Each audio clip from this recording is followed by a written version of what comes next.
All right, everybody, welcome to Montirex Live, coming to you live from Las Vegas ahead of UFC 296, where Montirex athlete Leon Edwards looks to defend his welterweight championship title against Colby Covington. But speaking of world champions, guys, I've got a few people with me who know a little something about being world champions. Let's welcome them to the stage. So help me do that. Give them a big round of applause. First up, the former bantamweight champion, Aljamain Funkmaster Sterling.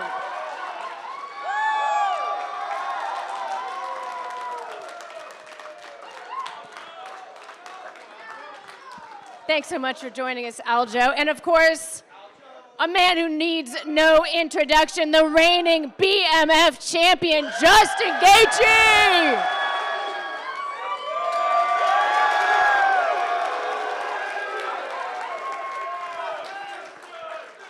And last but never, ever least, the former bantamweight champion and the long-reigning GOAT of the division, Dominick Cruz.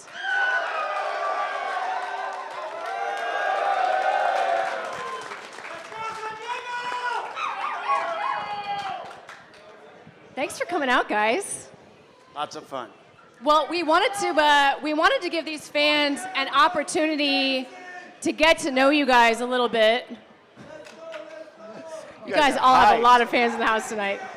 We wanted to give them a chance to get to know you guys a little bit, so. That guy's got it down. He knows what's up. That's the good energy. Thank you for the energy. We love this. It is amazing energy. It is amazing energy. But to get to know you a little bit, Aljo, I want to start with you. So these are questions we don't always get to hear you guys answer. We know we hear you answer a lot of X's and O's questions, but to get to know you more as a fighter, when did you even first come in contact with MMA? Like when did you discover the sport? I discovered the sport when I was at SUNY Cortland. I went to school with John Jones at SUNY Mooresville. I saw that he was training, and I reached out to him on MySpace. I saw some of the jiu-jitsu matches he was doing, choking people out. And I was like, yo, dude, I want to try that. That looks fun. He told me where his gym was. It was at my college, like right down the block, and I went down there, never stopped training since then. All the way back in the MySpace era. I love it. Yeah. Where's Tom? Where's Tom at? Justin, how about you? The first time I ever saw it, I was probably 5 or 6, 92, 93, when it first started. My dad had it on TV, and I remember seeing it, and I was just absolutely amazed. I had been wrestling at the time, but I had never seen anything like it. And then through high school, me and my friends bought some gloves. We fight each other. Wrestled in college, and I was like, I want to try that. Rest is history. Love it. Dominick, when did you find MMA and how? I was wrestling. I'll never forget the first time I was at a junior high wrestling tournament at Marana High School, and one of the kids came up and said, you're getting ready on mat 3, but the guy you're wrestling against, his coach is an Ultimate Fighter. And I remember thinking, what the heck is that? And I had no idea what it was, and I asked around, and they said he elbows, and he hits in the nuts, and they poke eyes, and they do everything. And I'm like, I was immediately scared.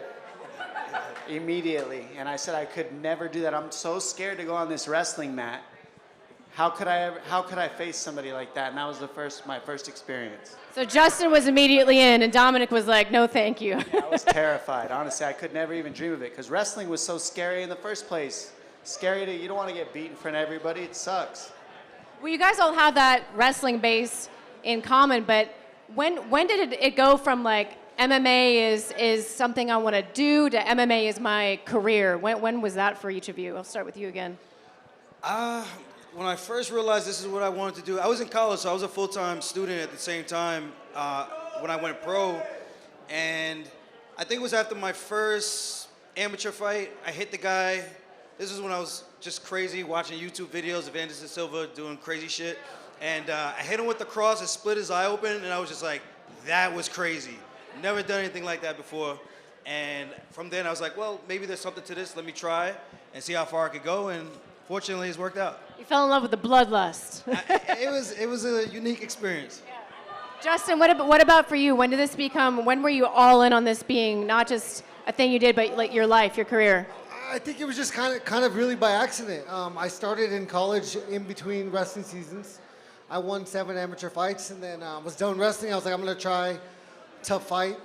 I pretty much thought I was probably just getting lucky every time. I won, 18 professional fights. I was fighting Eddie Alvarez, Dustin Poirier, Michael Johnson in the UFC. It's been one at a time since day one. I can't believe that it's come this far. But I've just been doing the same thing, working my ass off every day, showing up, and trying to let good things happen. But I think it feels like it's by accident for me, but it's been fun as fuck.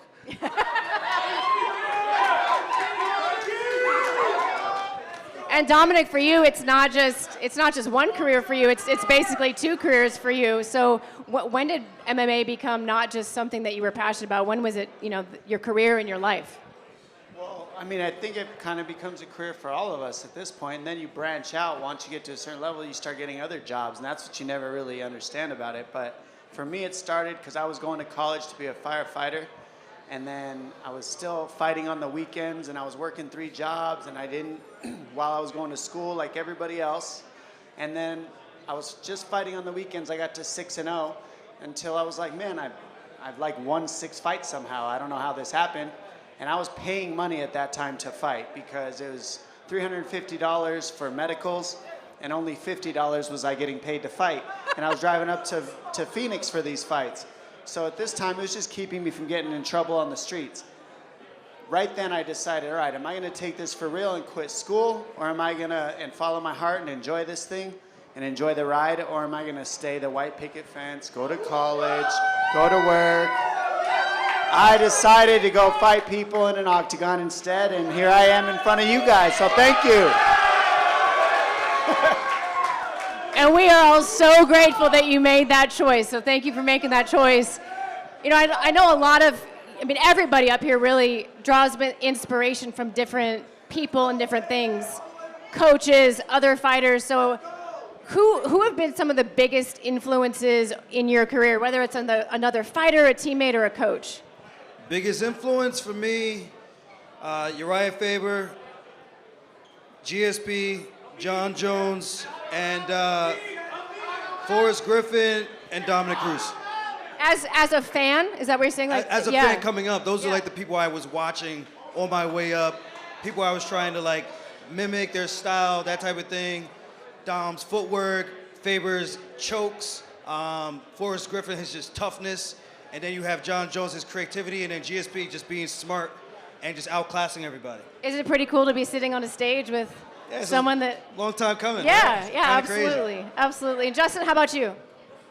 I've just been a big fan of the sport since day one. So, all the legends, in the sport. But a cool story that I have, when I was in college, probably after my 5th amateur fight, I almost got knocked out. I was like, I need to find a coach. I need to figure out what I'm doing. And Shane Carwin was about to fight Brock Lesnar, and he lived in Greeley, and he would travel down to Denver 3 or 4 times a week. And he let me jump in his truck twice a week, and he would bring me down, and that's how I met Trevor. So it was a cool experience to get to see Shane go through the process and, fight that huge fight and be be around him two days a week and see that whole process. So that was a big inspiration for me. As soon as I realized that these guys on TV are normal guys, then I knew that this is what I wanted to do. All in.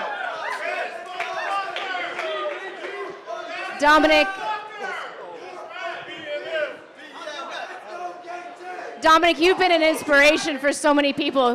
Who inspired you? I think what inspired me to fight, well, I've had different athletes. Like, I grew up watching the Chuck Liddells, the BJ Penns, the Matt Hughes. These are the ones that I would watch and be like, yeah, Don Fry, Drew Fickett. And then I got to train with Joe Diesel Riggs, Drew Fickett, and I got to spar Don Fry one time.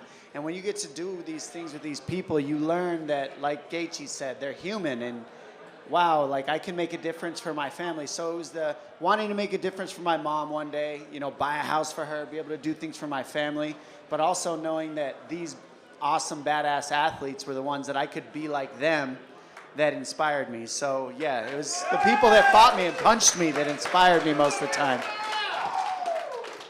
Now, everybody up here, all of you have accomplished so much. All of you still have a lot more business to attend to, but what would you consider to be the highlight of your career to this point?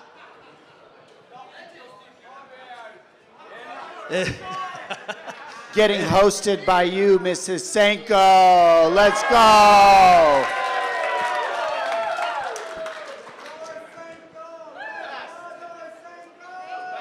Thank you. I'm gonna say my highlight moment was coming back from my neck surgery and just silencing everybody and beating Piotr Jan when they said I had no chance. So for me, that was just a good moment for me to just know that I could come back through adversity. No one gave me a shot, you know? I even had doubt from my own coaches, my own teammates. You could kind of feel that energy. And it was up to me to go out there and prove them wrong and prove myself right. And thankfully, I came on the right side of that decision, and it's been good ever since. You shut everybody up. That's right. Justin, how about for you? How about the highlight of your career? You have a highlight reel. You are the highlight reel. Yeah, I am the highlight So pick one.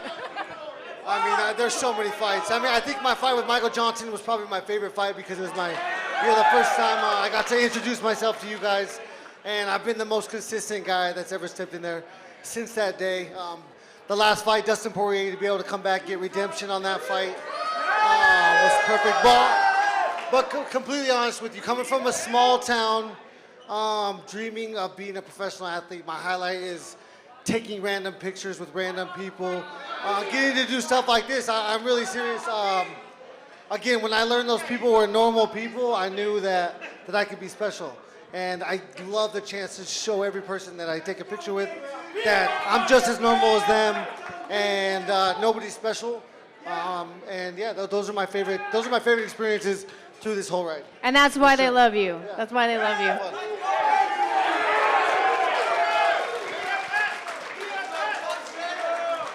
Dominic, you've had a lot. You've had a lot of big historical moments. I mean, as we sit here and celebrate the 30th year of the UFC, and you watch, I mean, you're in. He's in so many of those moments. Which one stands out to you? The fight that stands out for me the most was probably the one my first loss, to be honest. My first loss, I was so mad that it fueled me for 10 years. I didn't lose for 10 years after that. So I'm grateful for that loss to keep me moving, to be honest. And beyond that, the TJ Dillashaw fight, where I could just come back from a long layoff when nobody said I could do it and win a title.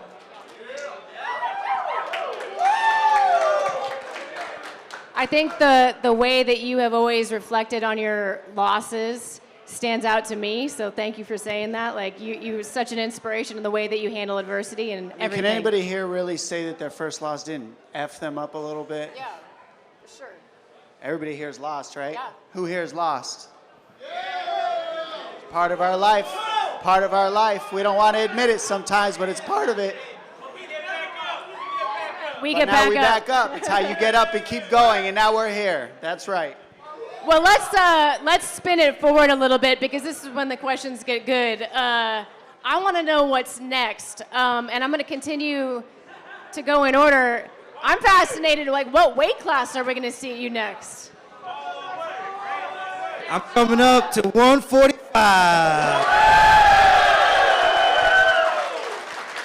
I'm excited for the future. It's going to be a fresh slate for me, to kind of show the world a better version of me. I'm not depleting myself as much as I used to. I just thought it was normal. I've been doing it for so many years, and I can feel my performances start to diminish a bit. So now I get to be full body, big body funk, and I'm excited about that.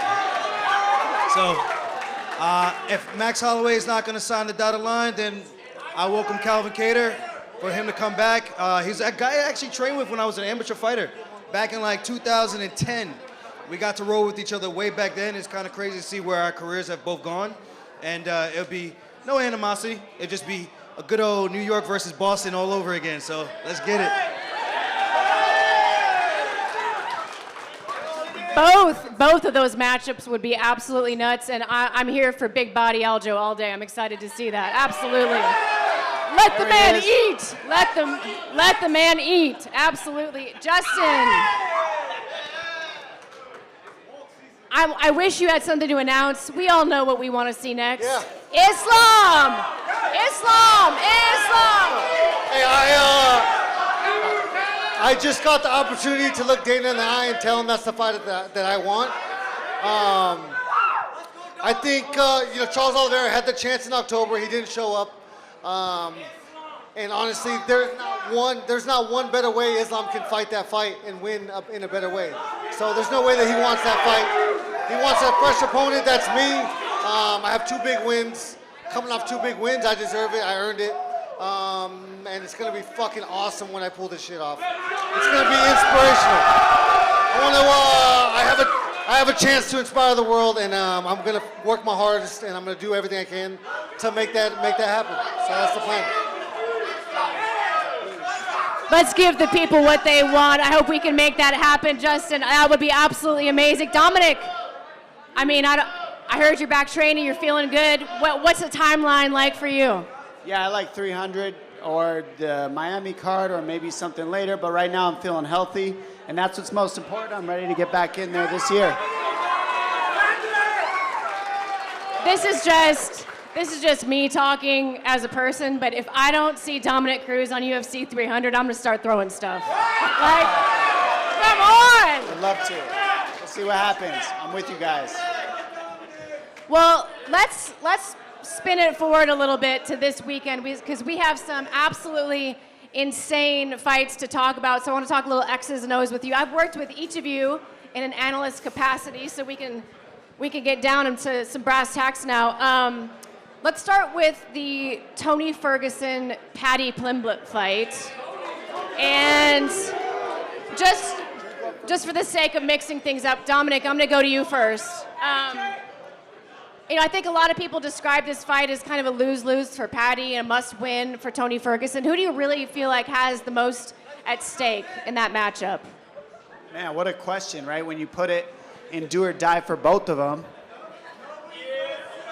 It's a tough spot for both. Yeah, it's tough for both. It's really tough for all of us. It's when you get down to it for all of us when we fight, it's you either kill that guy or he kills you, and it's always that situation. It's always life or death. So I don't know who has more pressure. I think they just got to go out there and compete. And I think that the way that you've seen Tony put himself through the hell, he did that with Goggins to make sure that he had the mind and the heart to go back into war. And I think that that's going to make it super interesting and fun because he believes in himself. And you got Paddy Pimblett, who's just got great hair. No, honestly, though, he will triangle you. He will take your back. And he's very aggressive on his feet. So if he can stuff the takedowns and pressure Tony enough, clip him early, he's very dangerous. When he gets blood in the water, he attacks and he kills. He really does. He gets the finish. So you got to give him credit for that because Pimblett has finished a lot of guys. Now, he had a really tough fight with Gordon. And that one was the one that put question for Paddy in that fight. Now, will Tony be able to bring that kind of challenge for him? That's what we're all waiting to see. Yeah. And I guess, Tony fan up here. And I guess that's my question for you, Justin. At this point, obviously he's had a couple tough losses, but what do you feel like Tony, what's an asset that he's still really hasn't changed, he's still bringing it to the table? What keeps Tony dangerous at this point? Tony's a little bit of a conundrum because, you look at the Chandler fight, he drops Chandler in the first round. He wins the first round against Chandler. He drops, who did he fight his last fight? Bobby Green? Drops Bobby Green, has success in that fight early. He's always dangerous. He's always so unpredictable. I think it's a tough spot, for Tony. I think there's more pressure on Tony, only because when there's a timeline, every one of us is on a timeline, and he's at the end, and he knows it. We all know it. All three of us are getting really close to that timeline, to the end of that timeline, and there's a different kind of pressure when you get to that spot. I think there's not much pressure on Paddy. He's young. He's hungry. If he loses, time goes on. But I just hope the best for Tony. I hope he wins. I think we all hope Tony wins. Again, he's so dangerous, and I just think chance and luck are slightly a factor in there, and then he just has had a bad go at it. But again, he's had success in both of those fights. He's always dangerous, and I hope he, you know, throws out the blades and cuts him up. By sand, I love it. Aljo, you've got a great podcast. I hear you break things down. What are your thoughts on this matchup? Yeah, like you said, this is definitely a lose-lose for Patty. He has to look good if he wins. If he doesn't, that's bad. And if he loses, depending on how he loses, it's also bad. But Tony wins, I think he gets another run, or maybe he figures to just hang it up and call it a career. I don't think he has anything to prove to anybody else at this point. But like you said, Tony is very dangerous, and I think he could get it done. I think Patty leaves his chin up there to be touched, and he's dropped a lot of people in these fights, even though he loses. So I think Tony's still got the power. It's just, can he connect before Patty goes off on one of those blitzes that he goes off on? So I'm not sure who's going to take this one. It's a really hard one to pick. I see if it ends early, it's going to be Patty. No, it's going to be Tony. And I think if it goes a little bit longer, I think it favors Patty, just being a younger, fresher fighter. Absolutely, and like you say, Tony, in all of those fights, has still had big moments, so I'm excited to see what he brings on Saturday night, as I know we all are. The next fight on this card, one of my personal favorites, Shavkat Rakhmonov versus Stephen Thompson. What a crazy matchup this one is. I'm so excited for this one. Aljo, I'll start with you. I mean, just your thoughts on the fight in general and how pumped you were when this got announced. This is a really good fight. Wonder Boy's my guy. You know, he trained with Chris Weidman. He's a relative of Chris Weidman now. You know, his brother got married to Weidman's sister. So he's kind of like family, you know. Very tricky on the feet. You watch his fight with Masvidal. You watch his fight with some of those other guys. Tyron Woodley, when Tyron Woodley was him at the time. Robert Whittaker, clean performance. He's really hard to hit. Yeah, he might be a little bit older, but I think the best way for Shavkat to get it done, he's going to have to use his grappling. That's going to be the X factor, I think. But if he decides to just stand with him, I can see Wonder Boy pulling off the upset. If he stands up with him, I see the upset. I'm just saying. Justin, these guys are deep in conversation over here. I don't even want to interrupt. Justin. No, well. Oh, you want to go next? He was talking. We were just talking about this fight coming up, about how we deal with Patty and Ferguson, and like what that would look like. And he's got Gaethje's got really good insight. You guys should hear this guy. He knows what he's talking about. Well, I want to hear your thoughts then. Tell us what you believe about Tony Ferguson and Pimblett, and like how we're not just facing each other. The question was, who's got the most pressure? You put time into it. That's a big thing. I'm just saying that I think he was saying basically. I hope Tony wins. Gaethje was talking to me about how time is part of this. It's not just Tony and Patty fighting. There's also time added to it. And who's older? Well, in reality, it's Ferguson's a little older. So if he can accept this is one fight, I got to show up and be a killer and get the job done, then the job will be done and he'll go out there and be his best. And that's the Ferguson that always won. And I was like, yeah, I kind of agree. And then Laura was like, what's up? What he was saying, he's saying that it might be a chin type of thing. I said I think the chin is lack of confidence. I think Tony's in a very tough battle that every single one of us is going to face. Every single one of you is going to face.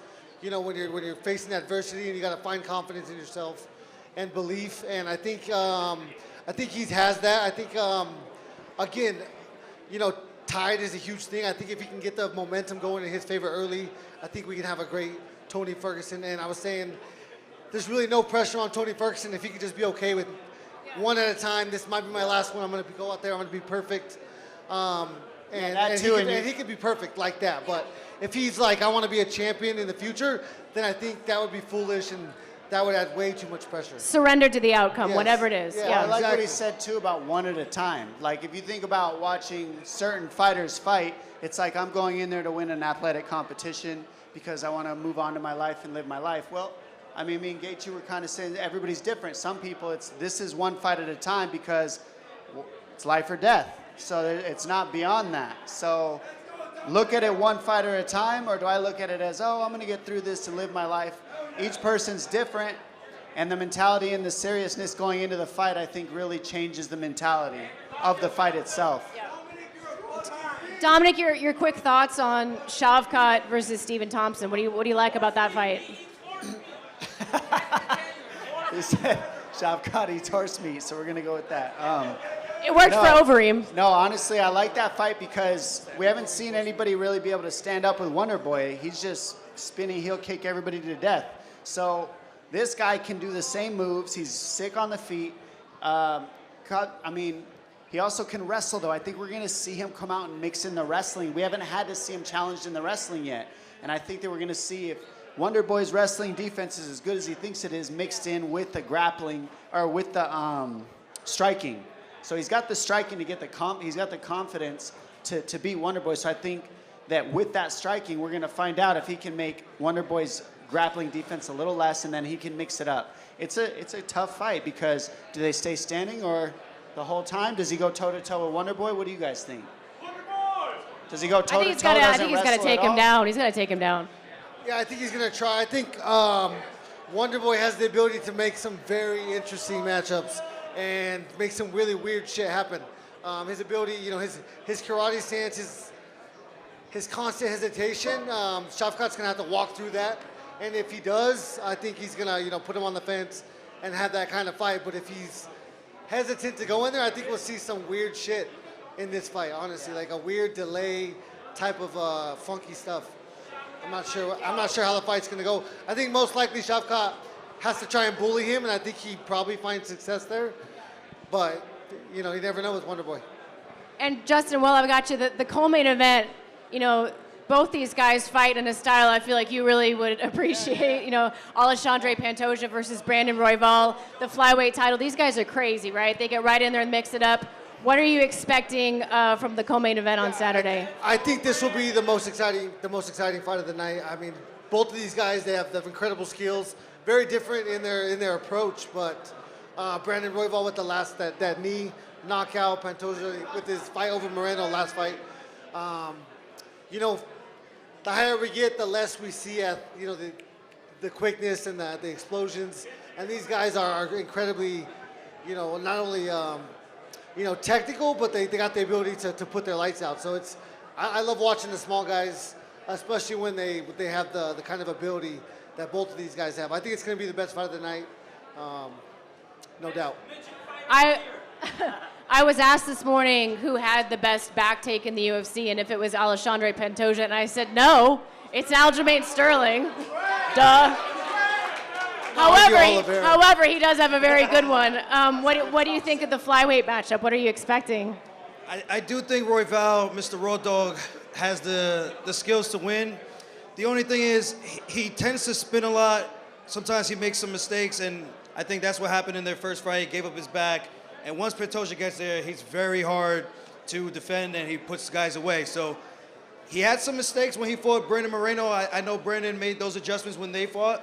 Can Brandon Royval make those adjustments as well, where he was able to escape or not get submitted? I think that's going to be the big question mark. I think Royval might be a little bit more technical, where Pantoja is just coming out like a marauder. He's just swinging haymakers, looking to take your head off. Boha. But if I'm betting, I have to lean towards the guy who got it done, because I just don't know if Royval is going to be able to stop the submissions once Pantoja gets on his back. If he gets there, that's going to be the X factor for me. Yeah, Pantoja very fundamentally sound for sure. All right, let's talk a little bit about this main event that I know that we are all so excited for. And Aljo, I'll start with you. And before we talk about the fight itself, let's talk a little bit about Leon. I mean, when you look at a guy like him, he's on a 12-fight unbeaten streak. Absolutely crazy. To be able to go out there and not just land the head kick and have some people say, oh, it was lucky, whatever, but then to go back and do it again and do it cleaner. I mean, how much does that impress you? This is a fun matchup. I mean, Kobe does what he does. He talks, he tries to get in your head, and he crosses the line. He definitely does, but he doesn't give a shit. So this is the first time for, I think, all of us seeing Leon emotionally charged, and he has to use that to work for him and not against him. So he has to make sure he keeps his head on straight so that he doesn't get taken down early, because if he gets taken down early, you can see Colby starting to build up some steam. But if he's able to pick his shots, touch up Colby, being the bigger man, I can see Leon kind of running away with this one and still. The mind games are an interesting point. Justin, what do you make of that? I mean, and he's Jamaican. And he's Jamaican. The mind games that Colby was playing, Justin. I think it's a tough game. I mean, my rule is never let somebody, determine what I think or feel about myself or about a situation or about something. I think, he's going to go in there. He's going to have that experience. There's no way to pull him off of that right now. I think that, even at weigh-ins, you could see the emotion in his eyes and his face and his words. He brought it up. And so he is going to be affected. He is going to use it. And it can be detrimental. I think if he loses, he's going to have a hard time, forgiving himself for allowing Colby to have that kind of control. But, I think if he knocks him out, it's going to feel so much better. So, it's a little bit of a risk, but I mean, it could work out great. It'll feel amazing with that emotion, Dominic, do you think the motion works for him or against him? Because it's obviously a big tactic on Colby's part. I mean, I like what Gaethje said. It really is 50-50. Like, some people, before you're about to go into life and death, it's like putting a cat in a corner. Some people do better in that situation. And then other people, I like what Gaethje said about, for me personally, if I let somebody dictate my anger or my chill or whatever, then they have my power, and I don't really like that. If they can piss me off, then they're technically controlling me. I'm not controlling myself. So that's how I see it. But for all I know, this fires Leon up, and he's ready to kill, and it poked a bear. And now he's dealing with the worst version. But the thing about Colby is he makes it interesting because he puts his butt on the line with his words so heavy that whether you like him or not, you want to see him fight because he says such crazy things that you might hate him and want to see him get beat, or you might love him because he says it and then you want to watch him. But somebody has a feeling about him all the time, one way or another, just like we're hearing. And so that makes the whole fight interesting, and he puts his butt on the line for that. So, I mean, because who knows, he can't just come around here. You know how many people might want to take out Colby Covington in here? He can't sit here. He gives that up. We can sit here because not too many people want to kill it. Well, I don't know. You guys seem pretty cool. I think Leon has the skills to beat him. I think he's technically a better fighter. I think if he fights him 10 out of 10 times, emotionless, when it comes to skills, he wins 8 out of 10. I hope that it does not deter his chances of being successful, because he's going to do things that he wasn't going to do.